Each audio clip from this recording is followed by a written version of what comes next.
Seorang pria berinisial FK, pemilik bengkel mobil di kawasan Sako, Palembang, ditangkap polisi setelah diduga memproduksi senjata api rakitan. Bengkel pribadinya disebut-sebut dijadikan sebagai home industri pembuatan senpira. Penggerebekan berawal saat polisi tengah mengejar pelaku penganiayaan yang diduga bersembunyi di sekitar bengkel milik FK.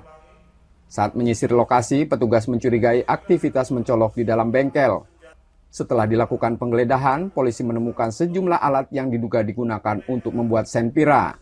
Barang bukti yang disita antara lain satu set mesin bor, mesin kalibrasi silinder, mesin ragum kecil, gergaji besi, satu batang besi aluminium yang telah dilubangi, dua rangka senjata api rakitan, dan puluhan proyektil. Meski demikian, FK membantah memproduksi senjata api rakitan. Ia mengaku peralatan tersebut digunakan untuk memodifikasi mobil pribadinya. Bengkel itu bengkelnya Mas? Iya, bengkel, tapi bukan bengkel umum. Ya, makanya bengkel pribadi lah. Iya. Untuk membuat modifikasi mobil. Modifikasi mobil. Mobil pribadi saya. Tapi ternyata di situ ada tempat itu.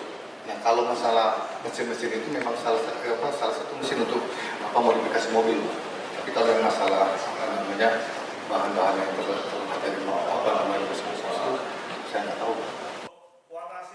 Namun, polisi tetap menahan FK. Saat penggerebekan dilakukan, turut hadir keluarga tersangka, warga sekitar, dan ketua RT setempat sebagai saksi. SOP daripada penggeledahan dan penyitaan sebelumnya tentunya dihadirkan pihak-pihak sebagai saksi. Dan tentunya secara dokumentasi maupun administrasi dapat dipertanggungjawabkan. Kami tidak mengejar pengakuan tersangka. Tugas polisi adalah melakukan penyidikan patut diduga dengan ditemukan barang-barang yang notabene milik saudara Ferdi.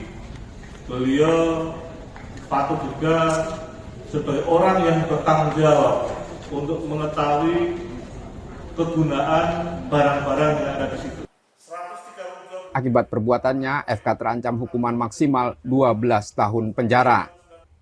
Yudi Kiswanto, Kompas TV, Palembang, Sumatera Selatan.